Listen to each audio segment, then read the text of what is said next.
তামাম পৃথিবীর জমিনের মধ্যে যত মাখলুকাত আছে গো সবার জন্য আমার নবী রহমত করে কোন সুবহানাল্লাহ। মাছের জন্য আমার নবী রহমত, গাছের জন্য আমার নবী রহমত, গরু ছাগলের জন্য আমার নবী রহমত করে কোন সুবহানাল্লাহ। আমাদের জন্য আল্লাহর নবী রহমত। যত জাত আছে দুনিয়ার জমিনের মধ্যে বৌদ্ধ খ্রিস্টান হিন্দু যত ধর্ম আছে ৩৬ জাতের ভাষাভাষী আছে সবার জন্য আমার নবী রহমত করে সুবহানাল্লাহ। ওই নবীর পক্ষে থাকার জন্য রাজি আছি না নাই? ওই নবীর পক্ষে থাকা আমাদের লাগবে কিনা নাই? ভাই গো ওই নবীর পক্ষে থাকলে এক নাম্বারে কি করতে হবে? আগে নামাজ পড়া লাগবো নাকি কন? নামাজ পড়া লাগবে নাই? তবে নবীর পক্ষে আল্লাহ হুকুম করেছে ৫ ওয়াক্ত নামাজ পড়ার জন্য, করছে না নাই? এই ৫ ওয়াক্ত নামাজ পড়লে আল্লাহ এবং আল্লাহর রাসূলের পক্ষে দেওয়া হবে। ওই জায়গার মধ্যে আর এক জায়গার মধ্যে কইতে ফাত্তাবিউনি ইউহিব্বুকুমুল্লাহ। এখানে আমি মিডল থেকে বললাম ফাত্তাবিউনি, আমার আল্লাহ রাব্বুল আলামিন বলেছেন, এর আগে বলেছেন যে কুল ইন কুনতুম তুহিব্বুনাল্লাহ, এ বন্ধু কুল আপ কহে দিয়ে আপনি বলে দেন तमाम পৃথিবীর মানুষকে ডাক দিয়ে বলেন কুল ইন কুনতুম তুহিব্বুনাল্লাহ, এ বন্ধু তারা যদি আমি আল্লাহকে ভালোবাসতে চায়, আমি আল্লাহকে যদি পাইতে চাই, তারা যেন আপনি নবীর অনুসরণকারী হয়ে যায়। জোরে কোন সুবহানাল্লাহ। তারা যেন আপনি নবীর অনুসরণ করে, ফাত্তাবিউনি, তারা যেন আপনাকে ভালোবাসে। আপনাকে ভালোবাসলে আমি আল্লাহকেই ভালোবাসলো। জোরে কোন সুবহানাল্লাহ। তাহলে সেই নবীকে ভালোবাসা দরকার আছে না নাই? হ্যাঁ আছে। নামাজ দিয়া, কি দিয়া? নামাজ দিয়া, জিকির দিয়া, দরুদ দিয়া, এগুলা দিয়া আল্লাহর নবীরে ভালোবাসলে আল্লাহ পাওয়া যায়। সুবহানাল্লাহ। এডিতে করলে আল্লাহ পাওয়া যায়। আমরা আল্লাহ এবং আল্লাহর রাসূলকে পাইতে চাই নাকি কোন? হ্যাঁ আমরা পাইতে চাই। লা ইলাহা ইল্লাল্লাহ, লা ইলাহা ইল্লাল্লাহ, লা ইলাহা ইল্লাল্লাহ, লা ইলাহা ইল্লাল্লাহ, লা ইলাহা ইল্লাল্লাহ, লা ইলাহা ইল্লাল্লাহ, আর জোরে লা ইলাহা ইল্লাল্লাহ, লা ইলাহা ইল্লাল্লাহ, সুবহানাল্লাহ ওয়ালহামদুলিল্লাহ ওয়া লা ইলাহা ইল্লাল্লাহ, লা ইলাহা ইল্লাল্লাহ মুহাম্মাদুর রাসূলুল্লাহ। জোরে কোন সাল্লাল্লাহু আলাইহি সাল্লাম। নবীকে ভালোবাসা দরকার আছে না নাই? আমরা ভালোবাসবো। আল্লাহর নবীকে ভালোবাসতো গো আবু বকর সিদ্দিক। সুবহানাল্লাহ। আল্লাহর নবীকে ভালোবাসতো গো ওমর ফারুক রাদিয়াল্লাহু তাআলা আনহু। সুবহানাল্লাহ। আমার নবীকে ভালোবাসতো গো আলী রাদিয়াল্লাহু তাআলা আনহু। আমার নবীকে ভালোবাসতো গো উসমান রাদিয়াল্লাহু তাআলা আনহু। সুবহানাল্লাহ। আমার ভাই গো কি মন ভালোবাসেন। আমার নবী একদিন বললেন আবু বকর রে, আবু বকর আল্লাহর পক্ষ থেকে হুকুম হয়ে গেছে কোন দিন আমার মক্কা থেকে মদিনায় হিজরত করা লাগবে করে কোন সুবহানাল্লাহ।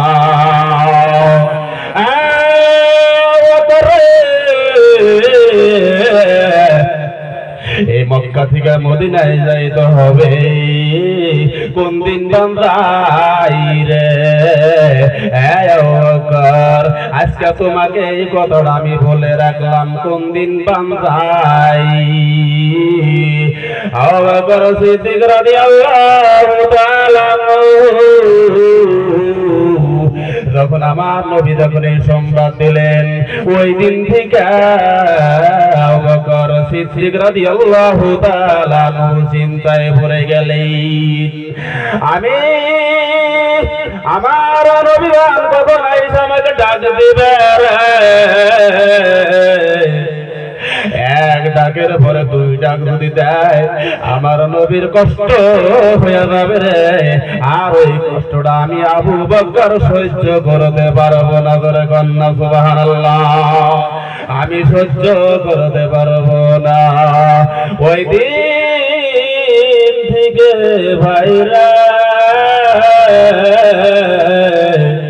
আবু বকর সিদ্দিক নবীর সাহাবা আবু বকর সিদ্দিক ওই দিন থেকে আর বিছানার মধ্যে পিঠ লাগায় না ধরে কন্যা সুবহানাল্লাহ ব্যাগের মধ্যে গাঁঠুরি বান্ধা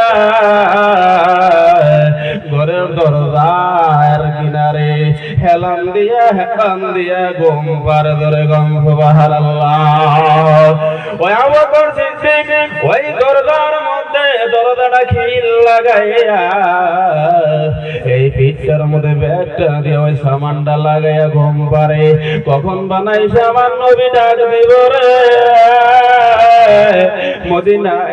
মদিনায় যাওয়ার জন্য ওই সময় যদি আমি তাকে সারা যদি না দিতে পারি আমার নবীর কষ্ট হবে আবু বকর বলেন আবু বকর সিদ্দিক বলেন যদি আমি ঘরের মধ্যে খিল দিয়ে ঘুমিয়ে থাকি আমার নবী যদি দরজায় আইসা যদি ডাক দেয় আয় ডাক দেওয়ার ফাঁকে ফাঁকে যদি কাফের বেদিনরা যদি আমার নবীকে যদি অত্যাচার করে আমি আবু বকর সহ্য করতে পারবো না তারা করছে মহব্বত তারা দিলেন ভালোবাসা দিলেন তারা ভালোবাসলেন আল্লাহর নবীকে ভাই গো একদিন আল্লাহর নবী আইসা ঘরের দরজার কিনারে আইসা ডাক দিলেন আবু বকর আবু বকর ঘরে থেকে বললেন লাব্বাইক ইয়া রাসূলুল্লাহ লাব্বাইক ইয়া রাসূলুল্লাহ ও আবু বকর তুমি কি এত রাত্র হয়ে গেছে তুমি কি ঘুমাও নাই বলে হুজুর আজকে থেকে নিয়ে 6 মাস চলছে সুবহানাল্লাহ আজকে থেকে নিয়ে 6 মাস চলছে 6 মাস পার হয়ে গেল গো হুজুর আপনি যেদিন বলেছিলেন ওই দিন থেকে আমি আবু বকর আর বিছানার মধ্যে পিঠ লাগাই নাই ধরে গন্ধ সুবহানাল্লাহ আমি আর বিছানার মধ্যে পিঠটা লাগাই নাই ভাই গো এবার আমার নবী বলেন চলো চলো চলো মদিনায় চলো আবু বকরকে সঙ্গে করে নিয়ে এবার মক্কা থেকে হিজরত করতে শুরু করলে এবার যাইতে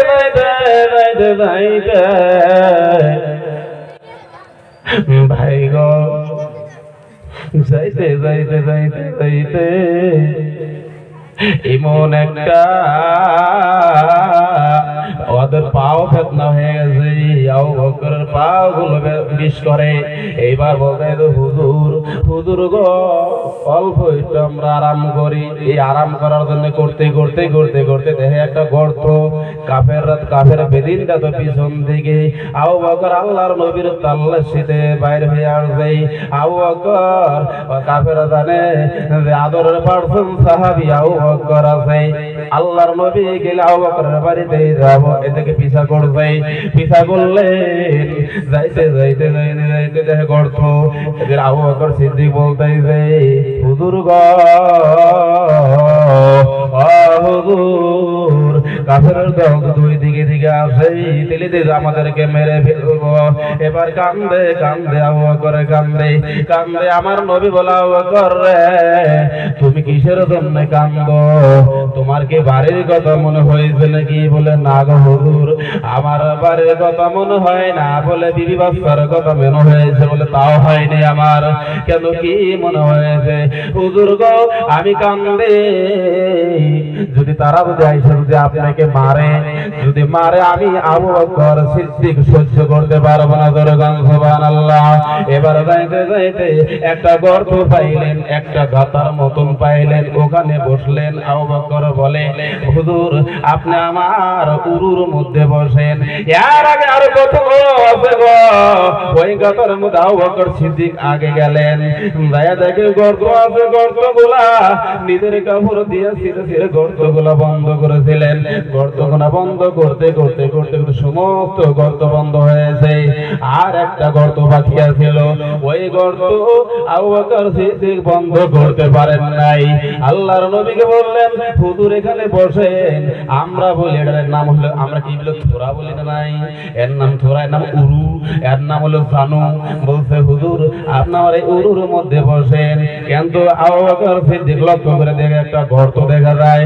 ওই গর্তের মধ্যে কি দিয়া বুন্দা আবু বকর ধারণা হয়ে গেছে, যদি কোনো সাপ যদি আসে, আসার পরে তো আমাদের দুইজনকে কামড় মারবে না। ঠিক আছে, কি করি, এই গরুমোরা পায়ের হাঁটু দিয়া গরুমোরা দিয়ে কি করলেন, গর্তটাকে এরকম চাপ দিয়া যখন ধরলেন, ধরার সঙ্গে সঙ্গে ওখানে হাফ আছিল এক যুগ ধরে, 1 যুগ 12 বৎসর। এই হাফ আগে আগুনে জান্ত করে গম সুবহানাল্লাহ। হাফে জানে যে আল্লাহর নবী মক্কা থেকে মদিনায় যাবে, আমি তাকে দেখবো। আল্লাহর নবীর চেহারা মোবারক দেখে আমি সাপটা কি করবো, কলিজাটা ঠান্ডা করবো। ধরে গম সুবহানাল্লাহ। আমি ওই আল্লাহর নবীকে দেখে, আল্লাহর নবীকে দেখে আমি অন্তরটা ঠান্ডা করব।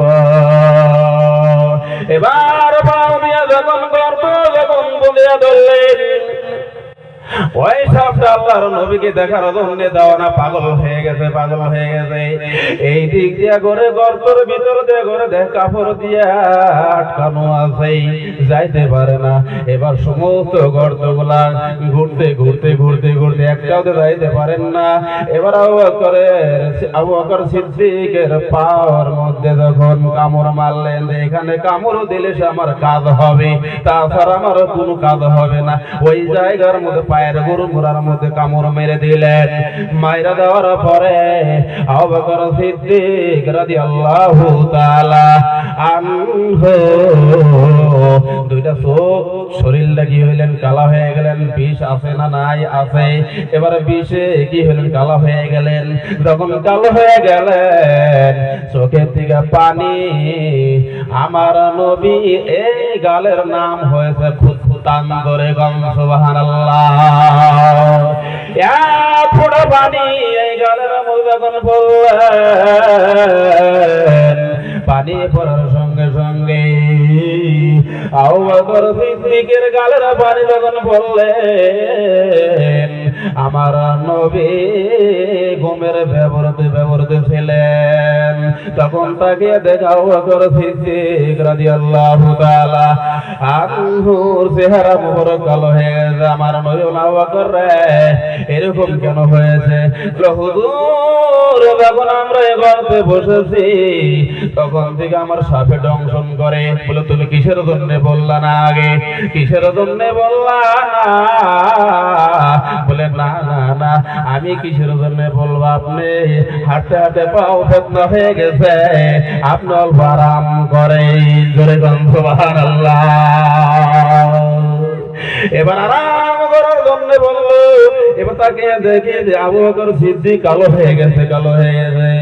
আমার নবীর লালা মোবারক থুতু মোবারক দিয়ে যে জায়গার মধ্যে দংশন করেছিল ওই জায়গার মধ্যে আস্তে করে ফুল দিয়ে দিলেন, আর আবু বকর সিদ্দিক ভালো হয়ে গেল। ধরে গান সুবহানাল্লাহ। ওখান থেকে রওনা করলেন মদিনার দিকে। আল্লাহু আকবার। এবার যাইতেছে ভাই গো, এবার গরম বালুর মধ্যে রওনা করেছে। গরম বালু যাইতেছে যাইতে গরম বালুর মধ্যে ওই ব্যাগ গুলা হাতে আছে, সামান গুলা সাথে আছে, রাস্তা দিয়ে যায় গো। আমার নবী বলা করে এই যে মরুর ময়দান বালুর চর, এই বালুর চরের মধ্যে পাও গরম হয়ে গেছে। আবু বকর জি হুজুর আমারও তো পাওটা গরম হয়ে গেছে। আল্লাহর নবী বলেন ও আবু বকর দেখো তো দেখো কোন জায়গার মধ্যে বাড়ি টাড়ি দেখা যায় নাকি, কোন জায়গার মধ্যে একটা বাড়ির মতো আছে নাকি, সেই বাড়িতে আমরা আরাম করতাম। করে গান সুবহানাল্লাহ।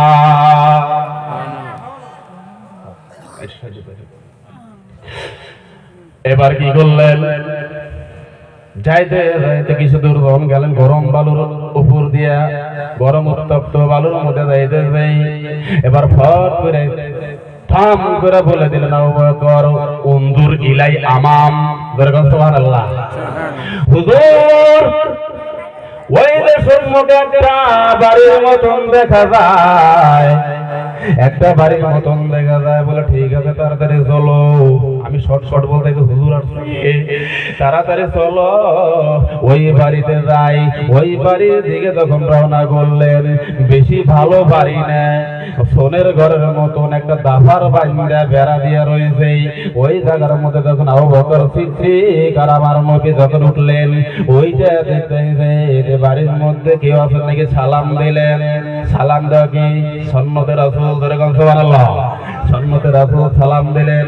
সালাম দেওয়ার পরে ওই বাড়ির ভিতর থেকে আওয়াজ আসলো।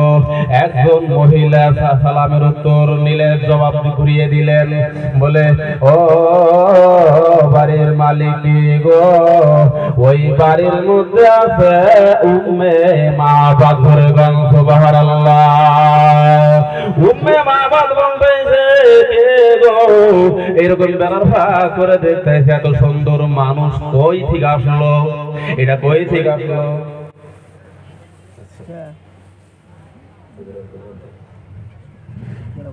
তো ইনশাআল্লাহ